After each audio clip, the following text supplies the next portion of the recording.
With rumors going around that Hyein's father is now at odds with the other parents and even his own wife over NewJeans' contract termination, many are drawing eerie parallels to the 50-50 and Keena situations. The big question now, will this turn out to be a completely different story, or are we headed for the same dramatic ending? Back in early April, things started to unravel with a Chosun-Biz report that hinted at family tension behind the scenes of NewJeans' contract situation. According to the report, the conflict involved one of the underage members, likely Hyein or Hyein, and her parents, who couldn't see eye to eye. One parent apparently wanted to terminate the contract with a door, while the other didn't. However, because the member is a minor, the consent of both parents was required to move forward legally, and since they allegedly couldn't agree, the matter escalated to family court. That dispute wasn't just a rumor. NewJeans' own legal team had apparently already acknowledged in March that there was friction within one household. Allegedly, an April 3rd statement from the Seoul Central District Court confirmed that joint parental authority couldn't be applied since the parents remained divided, and even so, the case didn't stall. The trial went on, and it seems the parent in favor of ending the contract was given the legal go-ahead. After that article dropped, the internet immediately jumped into guessing mode, trying to figure out which NewJeans member it was talking about. Soon, most fingers pointed at Hyein. People online started connecting random dots, like how she didn't join a group hangout or how she wore a beanie instead of the NJZ cap that the other members wore when arriving in Korea. That was enough for some to assume she was at odds with the rest of the group. While a few defended her, others urged her to reunite with the team. But that wave of speculation didn't last long because fans pushed back hard. They brought up how Hyein had already warned back in September 2024 that Hybe might release misleading stories and leak personal details, which they suspected the company was doing. Plus, someone in the fandom pointed out that Chosun-Biz had a track record of cropping and twisting information from legal documents to stir the pot. The fans said the so-called family court meeting never even happened, at least not according to any official records they could find. In their eyes, even if there were real disagreements, it was a private family issue, not something for the public or the media to dissect. The user ended their post with, "Family courts serve various purposes, and without context, any interpretation of this report is purely speculative. That is precisely what Chosun-Biz intends, to fuel speculation, incite controversy, and provoke unnecessary uproar." To shut down all the talk, the members' parents stepped in themselves with a public statement. They shared a long letter through a newly updated account run by the families, denying the claims of any conflict or split among them. They said the reports were completely off and wanted to clear up the confusion. According to them, all 5 girls had already made it clear they wouldn't be going back to Hybe, and that choice came after long, thoughtful talks with their families. The parents explained that nothing would have moved forward unless all 5 were on the same page, emphasizing that the members are close, trust each other deeply, and make decisions together. The parents also said they fully support their daughter's choices and that the girls are still close, often spending time together like usual. Interestingly, this whole situation even brought the parents themselves closer, helping them stay in better communication with one another. That's why they felt the rumors were just attempts to stir up trouble that didn't actually exist. Additionally, they didn't ignore the rumors naming Hyein as the member whose parents were disagreeing and made it clear that the online rumors dragging her name were completely untrue. They stressed that Hyein and her family had been fully supportive from the start, standing with the rest of the group. The false claims, they said, were not only baseless, but had also taken a serious emotional toll on Hyein and her parents. However, an interesting part of the statement said, "The matter of adjusting custody out of respect for a minor's wishes pertains to a different member. That family, too, has made a clear and united decision between mother and child." They also pointed out that matters like custody are private and shouldn't be used as fuel for online gossip. But instead of calming things down, their words sparked a new wave of speculation. Since they specifically defended Hyein, people assumed the issue must have involved the only other member who was a minor, Hyein, more specifically, she and her father. That's when criticism started rolling in.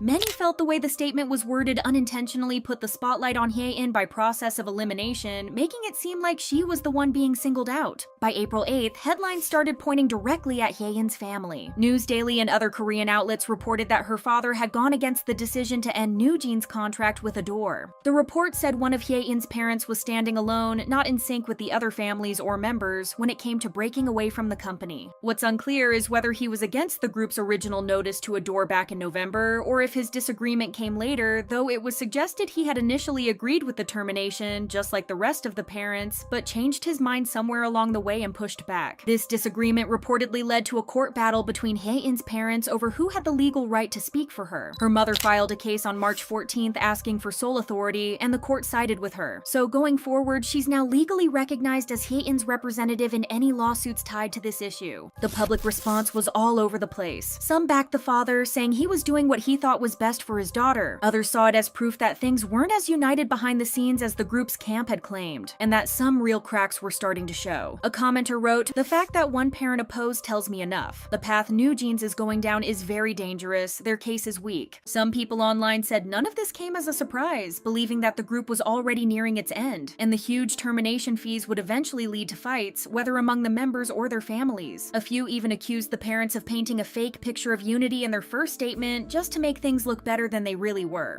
Others went further, speculating that both parents might have been misled into thinking ending the contract was safe and that Adore had no legal leverage. But now that the court seemed to be siding with the company, some think that's what caused Hyein's father to backtrack, worried about the financial hit. At the same time, there were plenty who didn't buy any of it. They argued it was just Hyein playing the media again and trying to create tension among the members on purpose. Fans claimed the strategy failed when they tried it with Hyein's family, so now they've moved on to Hyein's, slowly going down the line trying to break them apart one by one. A Twitter user wrote, "Accusing Hyein's father of being on Adore's side wasn't enough. Now they're making a new narrative that Hyein's father is on Adore's side too." Fans pushed back by pointing to the joint letter from the parents, saying it clearly showed everyone was still united. They felt the public was reading too much into things, especially when both the members and their families had already spoken up to show they were on the same page. But others weren't convinced. They brought up the part of that very same statement that quietly confirmed there was a custody issue involving one member. To them, that was all the proof they needed that not everything was as smooth as the parents were trying to make it seem. Seeing the situation, many compared it to 50/50's case. To jog your memory, at the peak of their success, the group suddenly stopped promotions, with Attract citing a member's health as the reason, but fans were left confused. Then on June 23rd, Attract claimed another agency was trying to poach the members, and a few days later, they filed a criminal complaint against Hyein, the producer behind 50/50, accusing him of fraud and secretly taking the copyright to the group's hit song Cupid. Despite this, the members themselves never pointed fingers at Hyein. Instead, they came forward with claims of mistreatment by their company, saying their health had suffered to inhumane levels due to poor management. Believing they had no other choice, they took legal action to terminate their contracts and stood together as a united front, writing letters and statements that showed how connected and determined they were to protect themselves. But then, on October 17th, fans were shocked when Keena withdrew her lawsuit and returned to the company. People wondered what had changed for her, while the others remained committed to the case. Dispatch later revealed that An Sung-gil, CEO of The Givers, had allegedly manipulated the girls into leaving. He reportedly staged COVID excuses to cancel schedules and told them to stop working, while promising them they would win the lawsuit, only to disappear when things went south. According to Keena, he filled their heads with false claims and offered no real evidence. As doubts grew, Keena began to question everything. In messages to the other members, she admitted they were misled by adults, rarely involved in the decision-making, and discouraged from negotiating. She later regretted not speaking with Attract sooner and realized they may have fought a losing battle based on false promises. The situation quickly felt reminiscent of Keena's case, especially with the news that Hyein's father might be opposing the lawsuit. For months, K-pop fans had been speculating that either Hyein or Hyein would eventually back down and return to Adore, and it seemed like it was actually happening. A comment from March of this year reads, "Hyein and Hyein have a chance. They don't seem to be actively involved in the drama, instead just going along with what everyone else is doing, assuming that if the girls ever have an internal fight, then the perspectives might shift, leaving the other members to pull a Keena." Some fans have long pointed out that Hyein and Hyein haven't been as outspoken against Hybe as other members like Hanni and Danielle. However, it's important to remember that at this point, this is all just speculation and that nothing about Hyein's parents has been confirmed. As mentioned, given Hybe's relentless efforts to win the case, many suspect that this could be a fake article, part of a larger media strategy to drive a wedge between the members and turn public opinion against them. As of April 9th, NewJeans' parents haven't responded to these reports, but they've firmly maintained that they are united in their fight against Adore and Hybe, and that stance isn't changing.